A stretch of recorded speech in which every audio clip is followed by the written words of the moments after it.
Today, we are talking about how to flip the script and rethink bilingual assessment and practice. And we have Dr. Genesis Arizmendi. Thank you so much for coming today. Thank you so much for having. Looking forward to chatting more about flipping the script. Awesome. And this is really based on the work that you're doing and a recent article that came out, which we're going to share at the end. But we are going to kind of go through that article and look at the methods and the major findings and the conclusions. And that's our hope that by the time everyone leaves here today or is listening to this or watching it, that they'll be able to define the purpose of the FLiP task. And really quickly, do you mind telling us what FLiP means? FLiP stands for Functional Language Proficiency. Thank you. And you'll talk a little bit more about that soon. But then we want to talk about two key features of the FLiP methodology, including the design, the scenarios, and scoring system. Identify two major findings from the study that was published. And it is open access, right? So anybody that wants access to this article and learning more about the FLiP task can access it through, I believe, is it ASHA? LSHSS. Amazing. And we'll share that link at the end too. And then finally, we hope that you'll be able to describe the conclusions of the study, including how the FLiP can inform culturally responsive practice and reduce misdiagnosis. Here's our agenda for today. We are starting with our welcomes and introductions. We'll talk about why FLiP matters. We'll talk about the task design and framework, the findings from the participants, the clinical and educational implications, and then we will wrap up at the end. Genesis, do you mind coming on and sharing your bio first? Yeah, of course. So my name is Genesis Arizmendi. I'm the director and principal investigator of the Bilingualism and the Brain in Education and Language Lab. And I'm an assistant professor at the University of Arizona in speech, language, and hearing sciences and in cognitive science. I've been a certified bilingual speech language pathologist for over 10 years, and I've had the opportunity to practice in pretty much all of the settings. So I've been in early intervention, I've been in elementary and middle schools, I've been in high schools, I've been in outpatient rehabilitation clinics, I've done telehealth and home health, and now I'm doing a little bit more serving bilingual communities within the criminal justice system and doing forensic bilingual speech language pathology. And that's been exciting to start looking at different cases, different backgrounds, different experiences nationally. But where my practice has primarily been is in Arizona, New Mexico, and in Texas. My PhD was in speech, language, and hearing sciences. I graduated in 2019 from the University of Arizona. So I'm back home now, and it's exciting to be doing research in my own community. And my postdoctoral training, I chose to go outside of the discipline into the field of education in order to get a better understanding of what all of the other practitioners that are working with the same group of students understand about bilingual development and how to best serve our students. And so my first postdoctoral training experience was at the University of New Mexico in educational psychology, and purposefully extended that into special education and equity promotion at UT Austin. So it's been a long journey, and most of my research is focused on mitigating these disparities and advancing equity in education and in healthcare for bilingually developing students. And I often apply implementation science frameworks in order to best serve these needs for our communities, to get the research out into our communities and start making an impact today. So that's a little bit about me. Wow, that's incredible. I love all of the work that you're doing. Thank you so much for sharing about that. And it's really important work that you're doing too. So thank you for that. What exactly is implementation science? Are you going to talk about that a little bit, or is that something you can briefly describe here? Yeah, I can describe it here. So, implementation science is the science of getting the research out into the community. So, better understanding what are the things that are impacting the delivery of this research, this intervention, this practice, this change in policy, this behavior in practice into the community. So, oftentimes it takes in the research 14 years for that research to get into the hands of the communities and the people that need it most. So it's not enough for us to be doing research but not getting it out into the educator's hand, to the SLP's hands, to the family's hands, to the community that's working with all of these folks that we work with in speech language pathology. And my experiences in clinic, in practice, being a practitioner oriented toward being a practitioner first has opened my eyes to a lot of the reasons why there are still gaps in our care where we have the research, we have so much knowledge, but it's not quite getting to the hands of the people that need it most. And so this is a new field and, well, newer to the field of speech language pathology and audiology, but there's been some great strides in moving this work forth. And kind of little plug here, the first book in implementation science coming out next month.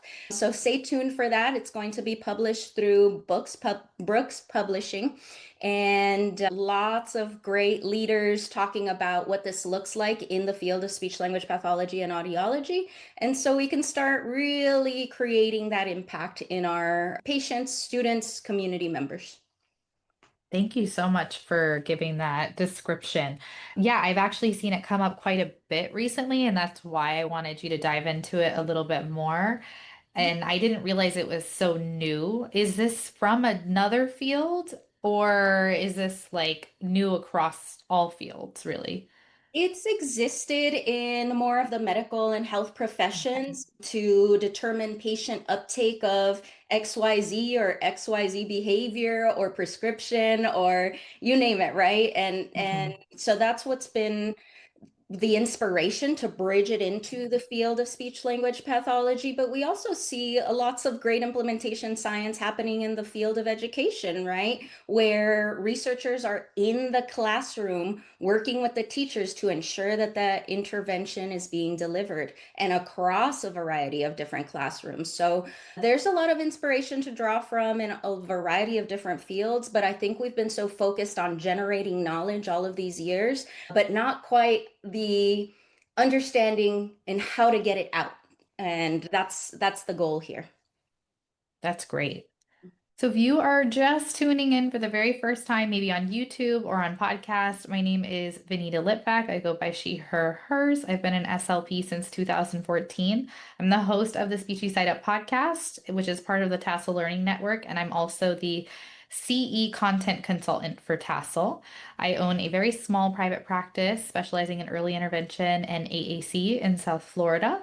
I recently started adjunct teaching an AAC graduate level course at our local university. And this summer, I became a doctoral SLPD student at Northwestern University. And so that's why you're seeing a lot more transitioning to more research-based types of pod courses as a result of starting that program. And it's something I'm really like excited about. And how implementation science is trying to bridge that gap. We're also trying to bridge that gap with the courses that come out or continuing education that comes out and just like getting you up to date with the most current research, not something that was published like 15 years ago. And I'll share my financial disclosures quickly since I'm already on. I have ownership interest in Speechy Side Up LLC and Tassel Learning LLC. How about you? I'm a salaried employee at the University of Arizona. Perfect.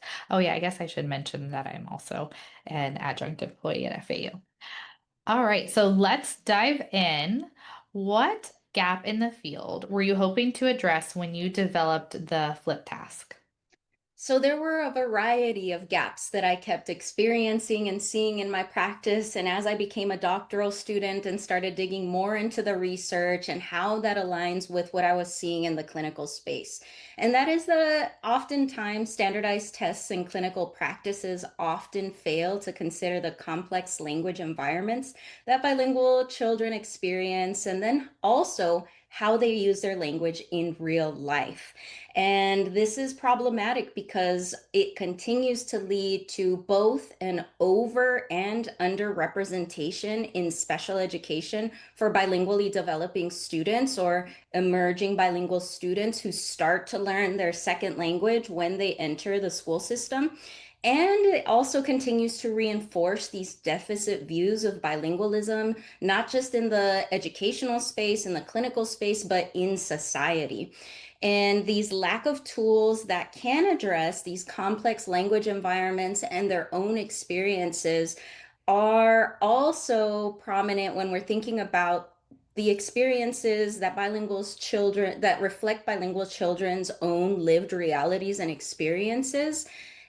So, in thinking through what that might look like, it took a little bit of time to figure out what exactly we could do to address this issue, but also the consideration of the standard of determining proficiency or language proficiency, oftentimes being captured through the standard that is input and output calculations, right? So, a lot of us know we got to collect that information. That's not a call out to say this isn't valuable information, right? It does help us a lot to better understand the communicative environments of our students. It's grounded in the literature. There are many reasons to collect this information.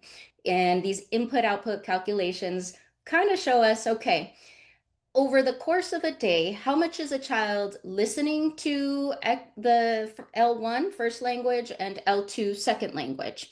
Also, how much are they using these languages, right? In L1, L2, and what is the proportion of the day that they are going back and forth or using any given language? So, when I was working in the schools in a majority minority school system in a rural border town community like my own, that was my own, better corrected there. I kept seeing and collecting this information that could have looked something like, okay, this child is 60% English and 40% Spanish based on my determinations of this input output calculation. However, I also have another child I see in an hour that also has 60% English and 40% Spanish. And then I have a third child and a fourth child and a fifth child that also have these same numbers, but they present so differently in their linguistic skills, what they're applying, their vocabulary. One might have difficulties with accessing words, another one might have more difficulty in formulating sentences. Another one might have more difficulties with morphological endings, and they did not look alike. And that was something that kept making me want to dig into, like, well, we're getting this number, but like, what does it tell us about this child in front of me when I have many 60/40s that are so different from one another?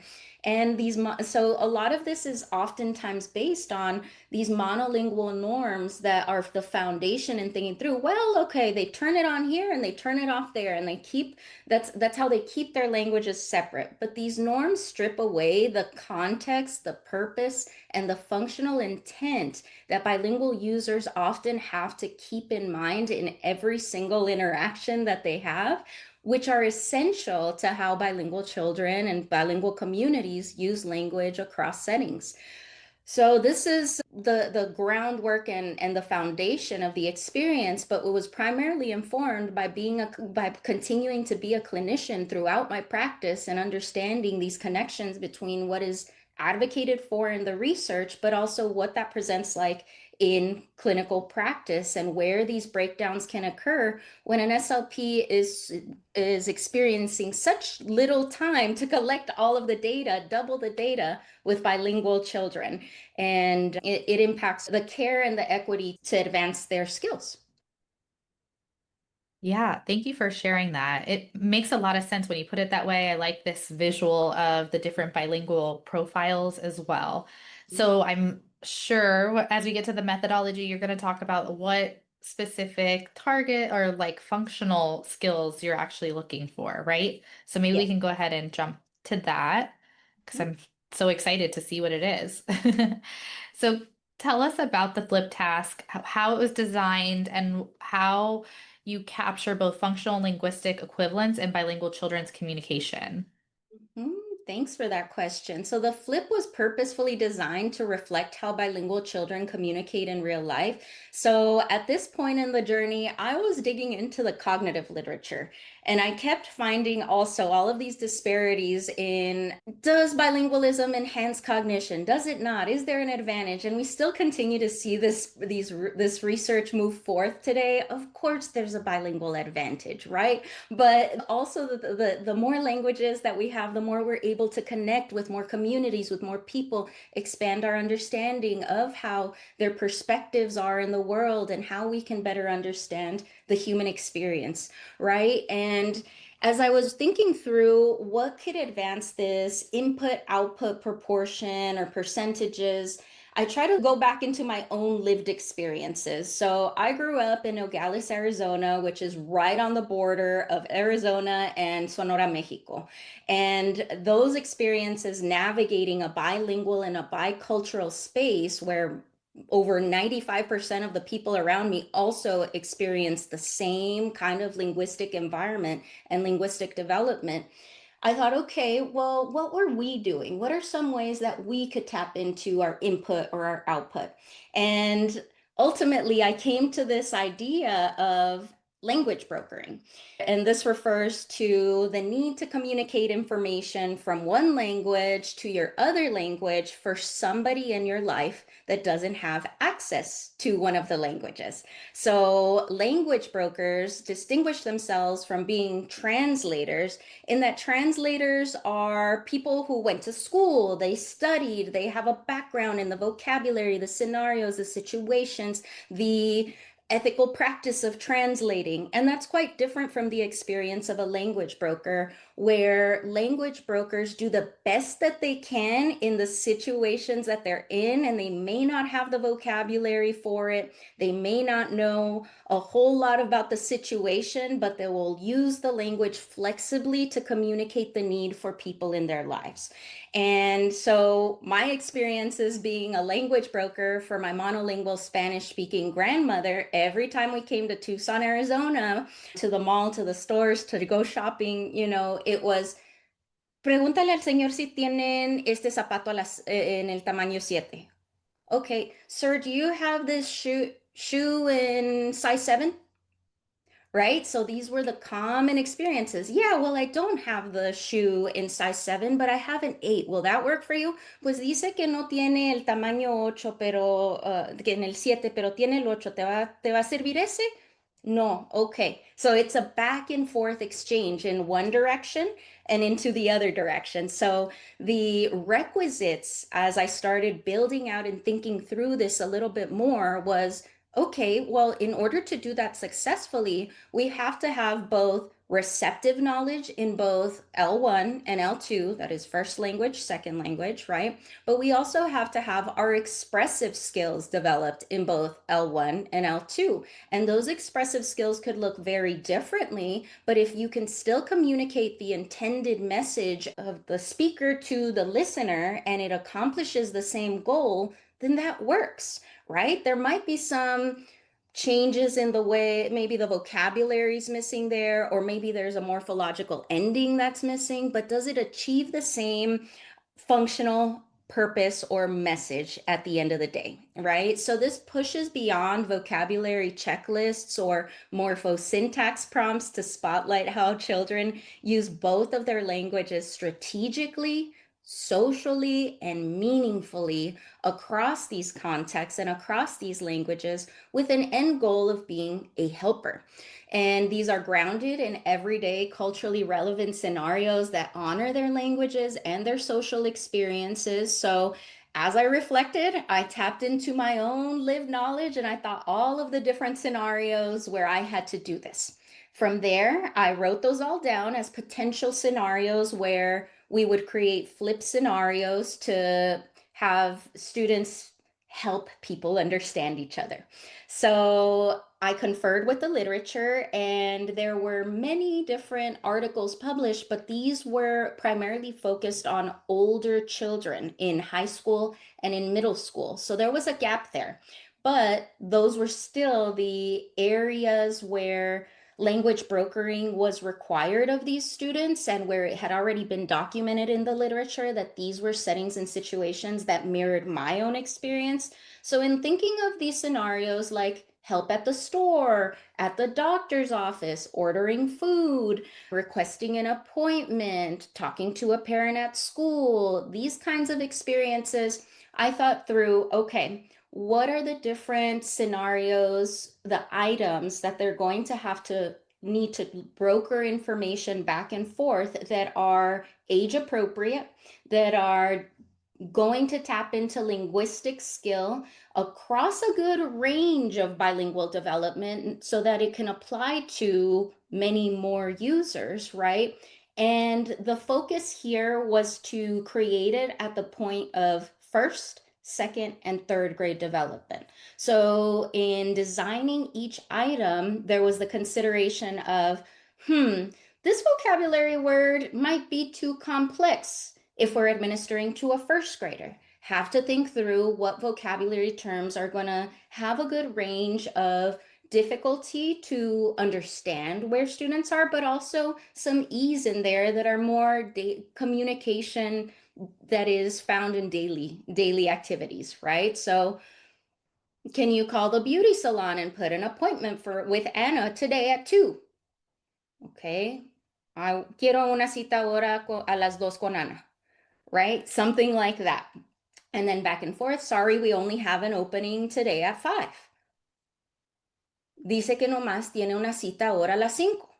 There's no one way to say these things. And this is what the beauty is that's driving this research, but also it's grounded in a lot of theory. And these theories have been around for longer than I have, oftentimes, which include the theory of natural translation, which was published back in the 70s, where bilinguals are continuously translating information in their mind. I might learn something in English, but then I have to communicate something in my other language to my family member. They never taught me those words when I was in school and learning that content. I translated the information, the content, the knowledge, and shared that information with my family member at home, right? So, this flexibility and the understanding of language and how it's stored, retrieved, used in the mind is also highlighting these processes in bilingual communication, which includes language brokering, but also includes this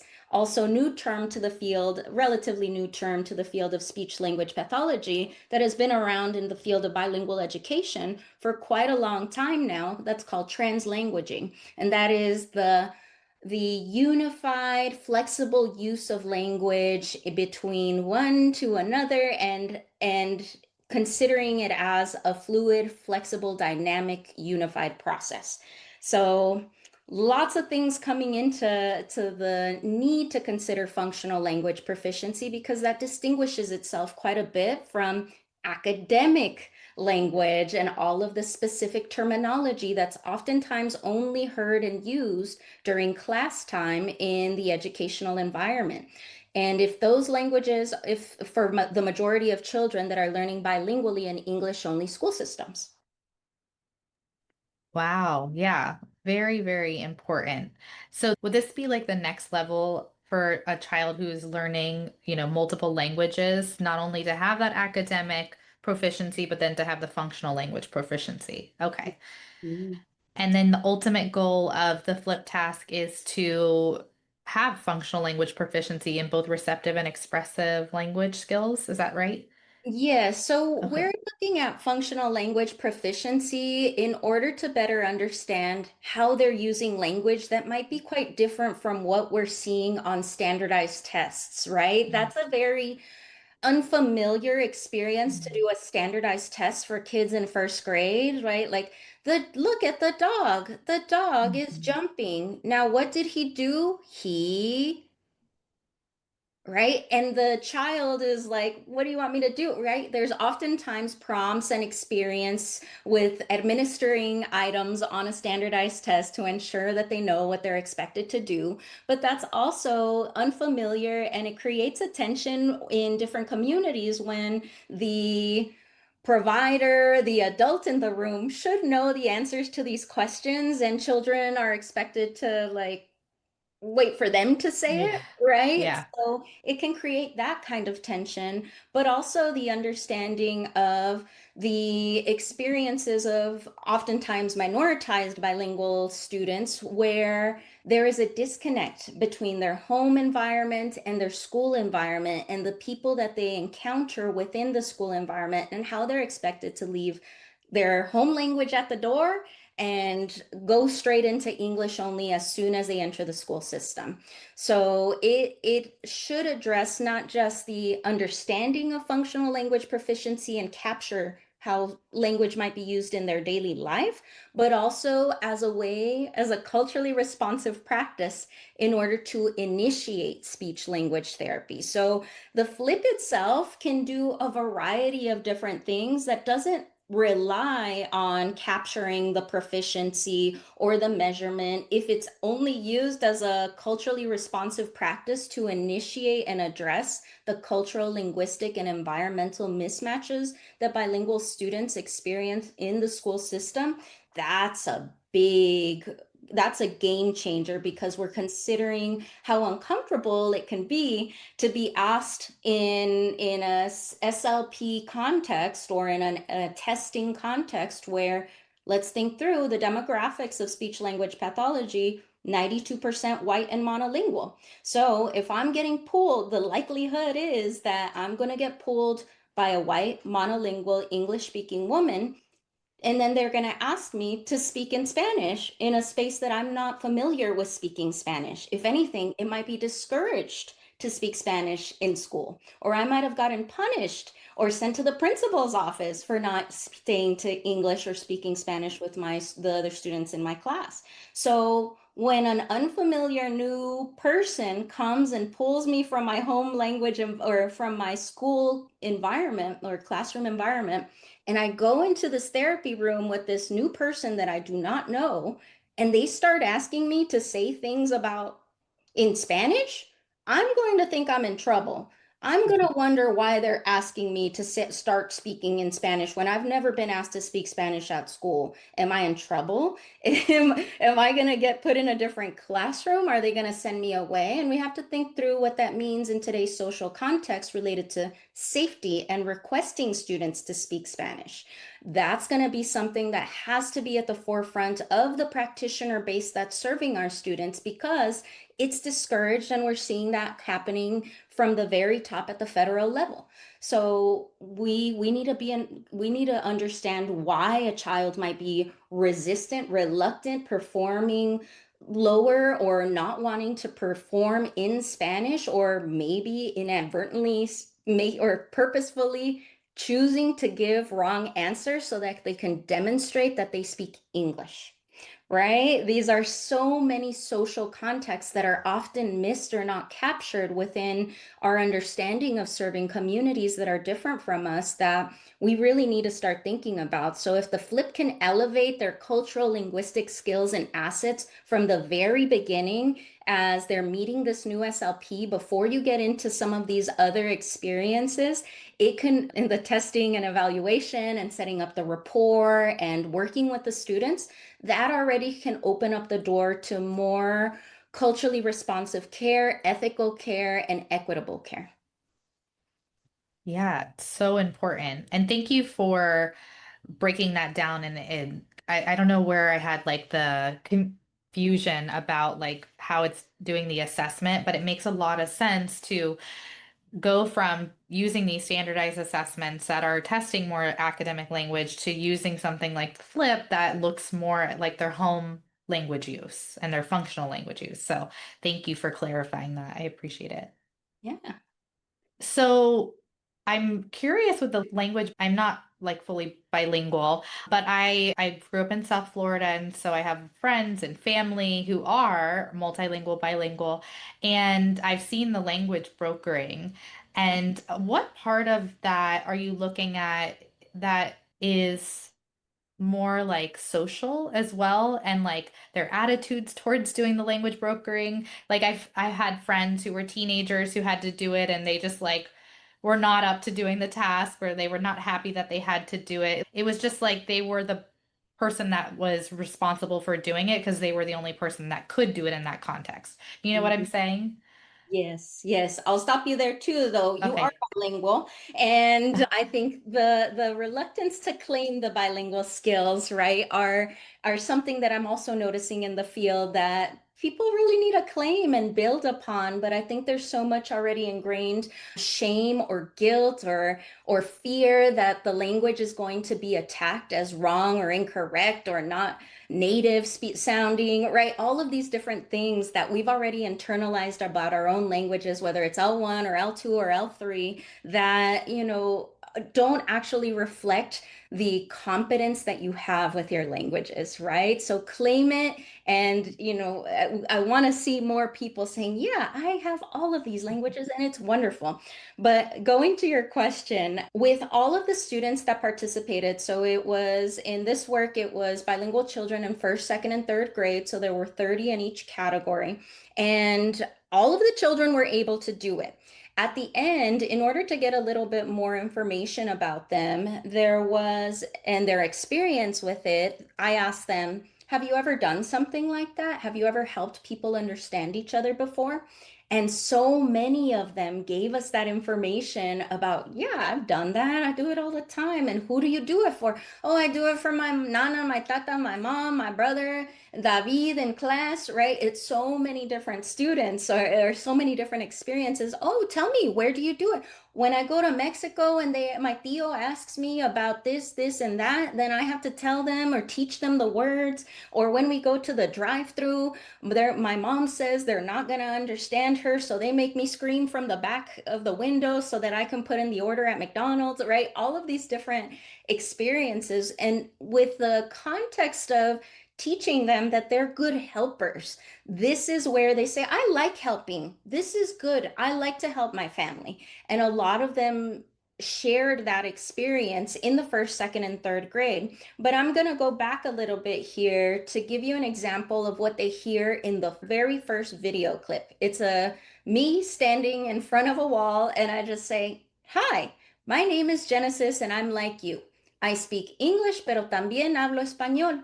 I mostly speak English at school y hablo español en mi casa con mi familia, but sometimes I use both to talk to my friends. So what you're going to be doing today is watching videos of some of my friends who need help understanding each other. Some only speak English y otros solo hablan español. So the cool thing about the fact that we know both languages is that you can help them understand each other. So here's an example of what we're going to do. And then we chat a little bit. But already, if that's the first experience after meeting the SLP, they're walking to the therapy room, the SLP says something like, we're going to turn on this, you're going to help some of my friends because I know you speak English y un poquito de español también. Quiero ver cómo puedes ayudar, or I want to see how you help some of my friends. Here's the videos. Okay, and then they hear that, right? That creates a different environment than the boy jumps. What did he do? Right there at the very beginning. So, there's so many different things there that this can address, but over time and trying to get this work out, there was a lot of resistance and pushback in that it doesn't reflect the lived realities of students, or that it doesn't reflect the needs of SLPs, or that oh, I've heard it all about this task before it finally made its way into the world.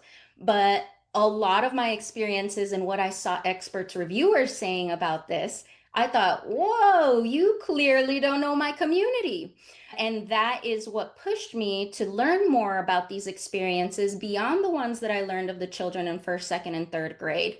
If the reviewers weren't believing the kids, they should review dozens and dozens, over 100 now, of adults that live along the US-Mexico borderlands who do similar things. And so this work reflects a lot of their experiences with language brokering. That includes the same scenarios that I just shared with you about the children talking about it, but these are adults reflecting on their experiences as children, but also how many of them continue to serve that role today for different people in their community, or still for their family members who wait for them to come home or visit over the holidays to put the appointment to go to the doctor's office because they are the translator, they are the language broker when they go to the medical appointment because they do not trust the translators and they do not trust the doctors. And they want to have a family member to do that that has served that role. So if we already think about what that means, that language brokers are still doing this as adults for family members, where the fear and resistance comes in for communities, as I mentioned earlier, what does safety mean in the healthcare environment now, in the educational environment now, in the clinical environment? So that's work to come forth and to also address how the FLiP can be used in adult populations because it works from at least the populations that I've worked with, 18 to 92 years of age, over 115 participants at this time. Wow, that's a nice size group for speech language pathology. Yeah, it's exciting. Well, I can't wait to see some of the results that you find from using this task. And you're going to tell us now about how it was designed to capture both functional and linguistic equivalents in bilingual children's communication. So, can you share a little bit more about that? Yeah, so as SLPs, we want to carry the linguistic equivalence, and in the item selection for each of these, there is a scoring rubric that we developed in my team and the research team that was working with me at the time that addresses all of these areas of linguistic skill, which include vocabulary, grammar, sentence formulation, fluency with the item, and functional equivalence. So this rating scale is designed between 0, 1, and 2, and each of them is based on the performance of the child or the participant. And the functional equivalence, this is part of the rating scale that looks at the success of the translation or interpretation of the information. So it doesn't have to be a word for word translation. Does it still satisfy the intended message or the intended purpose? So if it's, can you find the brooms, or can you ask the gentleman if you where the brooms are at the store, right? Then the child can say, Señora, ¿dónde puedo encontrar las escobas? You can satisfy it that way. But then it could also be satisfied by walking up to the gentleman and saying, ¿Escobas? I'm missing all of the ¿a dónde están las? But it's still satisfying the message, right? So we want to give them credit for understanding that flexible use of language, but they might not get some of these points in the other domains. So this is where the rating form can address some of these areas of, okay, they tend to have difficulties with the vocabulary consistently. And all of these are rated through like a language sample, short language sample. Most of these are 1 to 2 sentence utterances. So you'd imagine that it's not going to take as much time as SALT or a language sample narrative, right? So 1 to 2 sentences.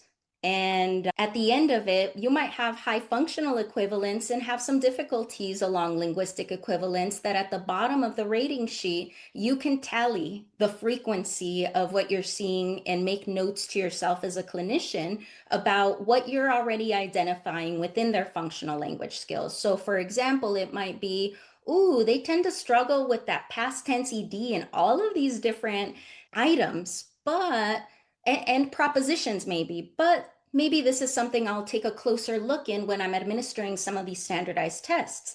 That might just be a feature of the nature of the task going back and forth, but I'm going to pay attention to that as I move forth. So it sets up the context for planning the rest of your SLP evaluation, but also in your interpretations as you're writing your reports and your results, right? Like, okay, these are some of the commonalities I'm noticing, or hey, in this FLiP, they're doing wonderfully in a lot of this day-to-day communication. But when it really comes down to a lot of the specific academic jargon, vocabulary, features of the academic language, right? They're starting to demonstrate struggles here. And this is where we might have to consider more closely age of acquisition, the experience, this input output, and learn more about what the presentation of language is. Thank you for sharing that. I like the visuals and how we can look at the tasks that are required. I imagine that this could be even adapted for like other populations too, like just making assessments more functional in general. So it's a really, really great starting point, but I can imagine how helpful this would be for bilingual children as well. What about children who are multilingual? Like, could this be used with them too? How would it be done? And this is only Spanish and English? Only Spanish and English at this time. Okay. This is the first phase of it, so it's going to keep improving and we're making it, streamlining it and making it more accessible and usable for a variety of different age ranges for the Spanish English population, but I'd love to see it in all the languages. Yeah, that would be great. And then are you working on like standardizing it or getting internal and external validity for it? Absolutely. So we already have that. Great. That was a core feature. There was item response theory applied. Classical test theory was used throughout the decision making in the process of the item selection, of using converging measures with SALT and their performance there. So because it's such a big manuscript, it was kind of like, well, let's get this first bit out. Let me make sure that we can get it out into the world after 5 years to try to convince folks about this is real and kids can do it. But also now that it's out, right? This was published in July, so I can now use that as a reference point to say, here's all the data that I couldn't use as part of this other one. But yeah, that's ready to go for the first, second, and third graders. And I hope to present that other work with the item response theory in the adults here in the next year. Amazing. Can't wait for that. Yeah. So, what did the results of the study tell us about bilingual children's everyday communicative competence? Well, there's a lot that's oftentimes overlooked and not captured in the traditional assessment practices that we have been following, not just in the field of speech language pathology, but just in assessment broadly of bilingually developing students. We know bilingual children possess, bilingual communities possess rich, contextually grounded communicative competence. And this decision making is captured as well about their language use, what they choose to prioritize in this real world environment. And, oh, I have to make sure this person understands what this person's needs are. Let me get that information and get it into serving the need there, right? Mhm. And it also draws upon their full range of their linguistic repertoires. And that's really honoring where they're at, right? That's oftentimes missing. It's like, okay, we're going to do English today, and next time I see you, you're going to do Spanish.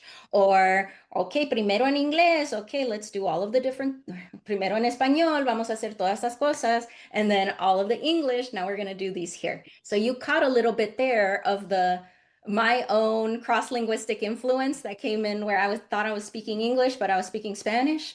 That's the nature of this connectedness of language that often trickles in, that if we're not constantly needing to engage our inhibitory processes to assimilate or to be in a space where our language is understood for monolingual ears, right? Rather than the communities that we're from, where doing that is often okay and accepted, that is familiar to them. So it's exciting because they can draw from both of their languages in a task that's familiar. They can use it flexibly and purposefully. The fact that we don't penalize for not have, or we don't penalize when they have missing items in their linguistic equivalents. We want to honor the functional elements of their linguistic knowledge. And the way I think about bilingual development and bilingual language use is that it's like jazz, right? We all have the words and we all have the different ways of combining those words, but oftentimes the way we choose to use the words and the way we choose to present the message depends so greatly on the flexibility that we have on the listeners around us. So if we are in a space that we perceive that's scary, and maybe Spanish or another language is going to be problematic for their own safety, for their own mental health, they'll say, I don't speak that language. I don't choose to do that here.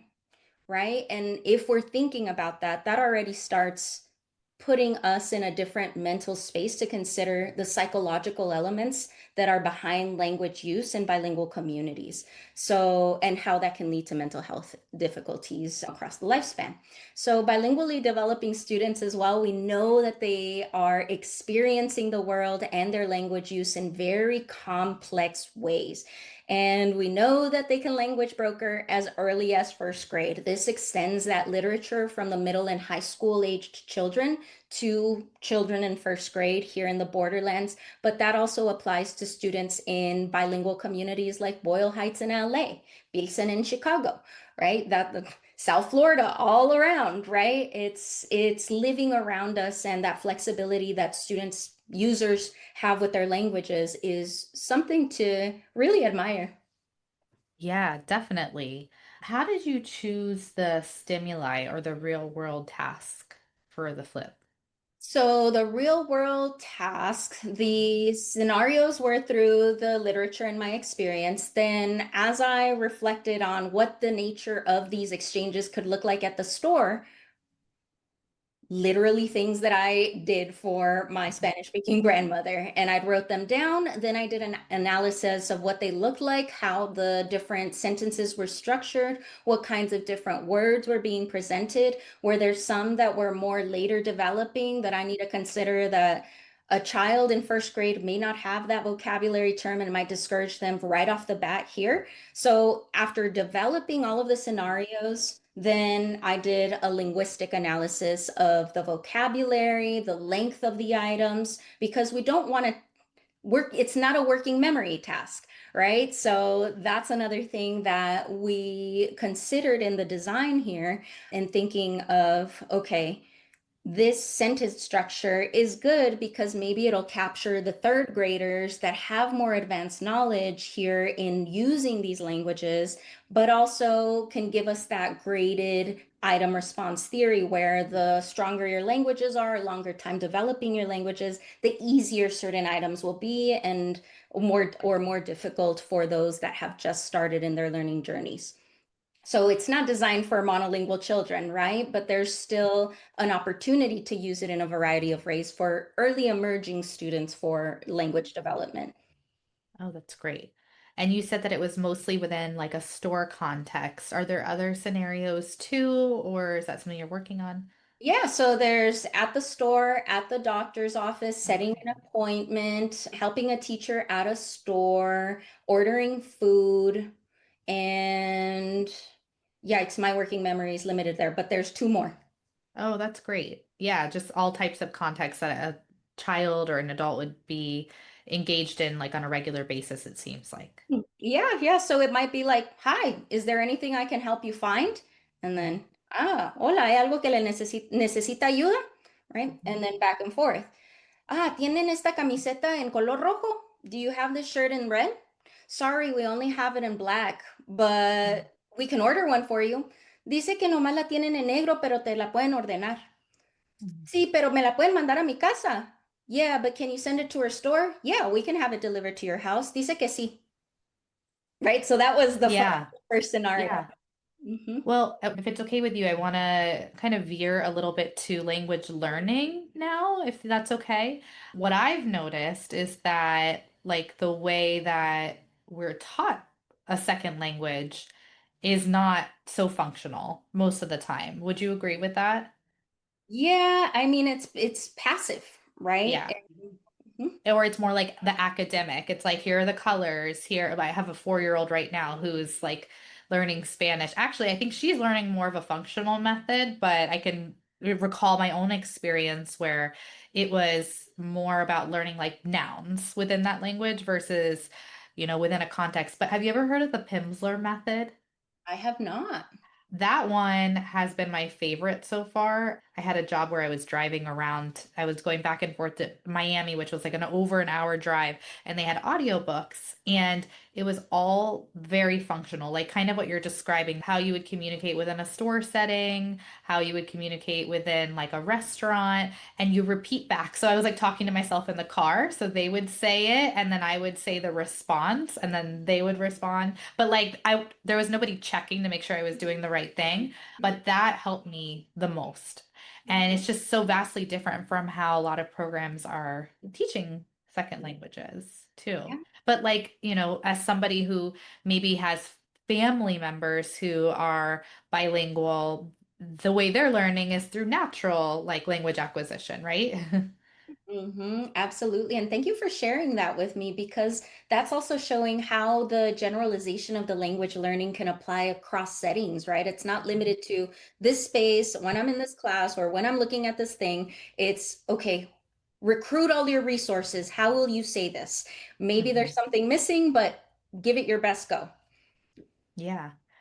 And forgive me if you mentioned this, but in the flip task, are you assessing, like if it's Spanish, English, are you assessing them just in Spanish, or are you like, is there a separate section for assessing their ability to translate in English? Does that make sense? Yes, it's both directions. So Okay.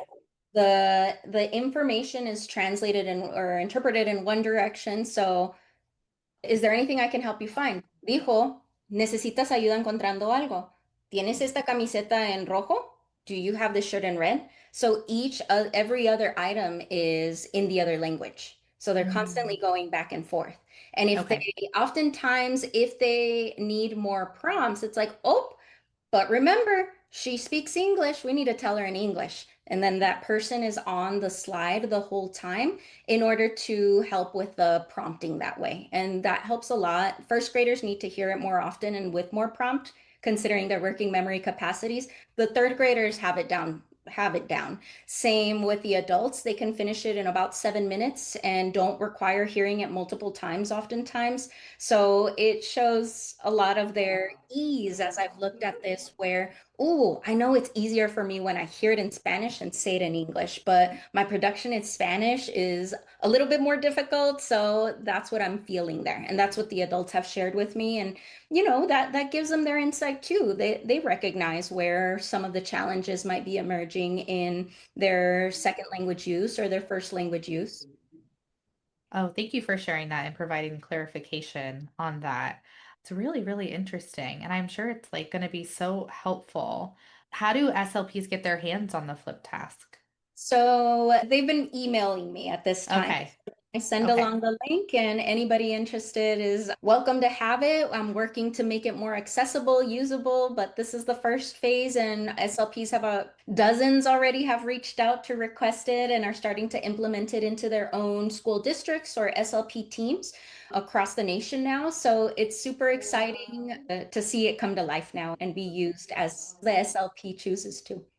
Amazing. Yeah, we'll try to get the word out as well. I mean, do you want more SLPs to have access to it, or are you trying to keep the pool small?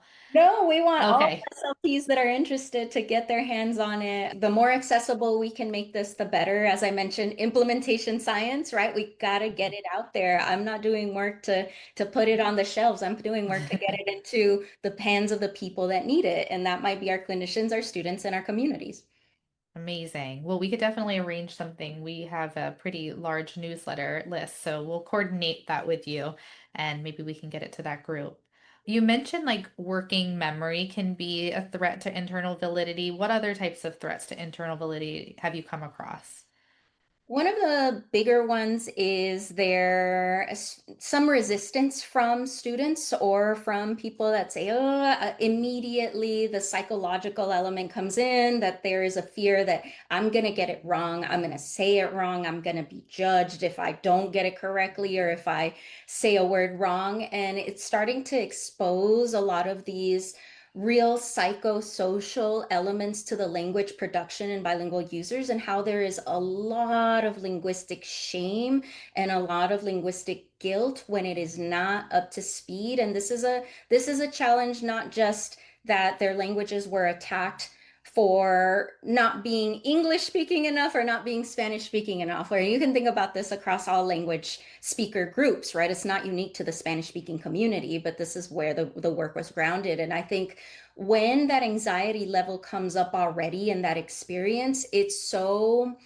eye-opening because it reflects the realities of what languages have been for a lot of people and how they've been looked down upon different people in their communities, whether they are people that are in their communities or people that are on the outside looking in and judging a community. But oftentimes the languaging is attacked by monolingual lenses, right? It's oftentimes the monolingual Spanish speaker that's attacking the Spanish of what people will call a pocho or a no sabo, or what I'm working on a manuscript right now that's attaching that meaning to the language attrition and the language loss. That is a cultural phenomenon where people attack it, even though people are in the process of developing it, and it's not good enough for the monolingual Spanish speaker. But same thing for the English speaking, right? Oh, well, you have an accent or you said it this way, or all of these different things that it's not good enough. So there's a constant struggle to have to navigate that trickles in to the performance that is anxiety of production.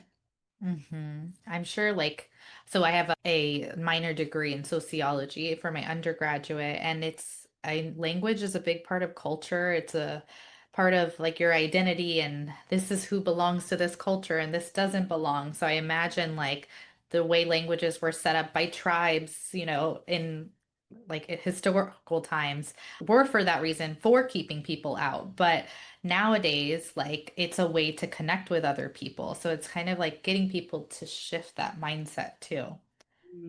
Absolutely. And we have to remember that the majority of the world is multilingual. They know more than one language. That's normalized outside of the United States. It's Mhm. expected.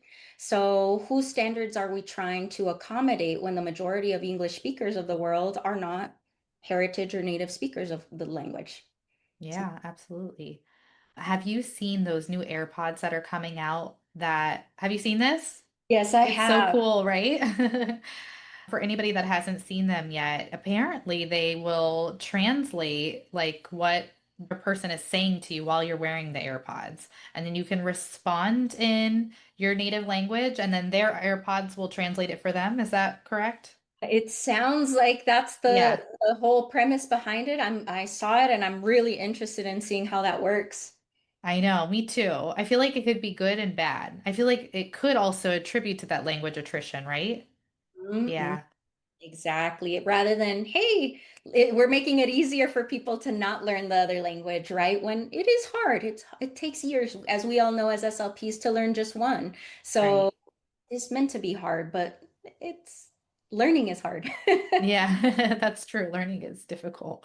It's really great. And this is another like side note. I have multiple family members who are bilingual Spanish speakers and have tried like actually Mandarin as well, and have tried speaking with my daughter, not having very much success. She's very nervous, and there's like the guilt around doing it. But something has clicked this year, I think, and I was like, I think her favorite teacher might be her Spanish teacher because she comes home and I'm like, what did you learn today? She's like, I learned Spanish. And then she's like, muy bien. It's like very cute. But it just goes to show you like how much of that psychosocial impacts like the language learning too. Exactly. So honoring and being culturally responsive within the classroom environment and embracing the bilingualism, embracing the languages, the cultures, the identities, the use. Yes, we might make an error here and there, but everybody does, right? And recognizing that as not blaming bilingualism, but just that's how language works. We're not always 100% accurate. And that's something we also need to think about as SLPs and how we're putting a lens on bilingual users versus monolingual users and why there might be such a greater focus when a bilingual child makes errors or perceived code switching that might be confusion that isn't confusion at all. Yeah, absolutely. So how do you see the flip shaping assessment practices and reducing misdiagnosis of bilingual children in the future? Yeah, so the flip hopefully is being seen as a call to action that we have been really needing to work toward shifting toward more asset-based frameworks that are ecologically grounded and reflect and consider how bilingual users actually use and experience language. That's a really big thing. And considering the integration of more culturally responsive tools that can meet the needs of our clinicians and our researchers in a variety of ways. Maybe not for measurement, but for culturally responsive practice, or just to get more information about how this child communicates, right? There's so many different ways we can do things that can go beyond the standardized, that can be problematic and oftentimes biased because it doesn't fit all populations that we serve. And what needs to change is not just what we assess, but how and the why. So here, there's a real big focus on the communicative intent and does it achieve the purpose of the Communication Act?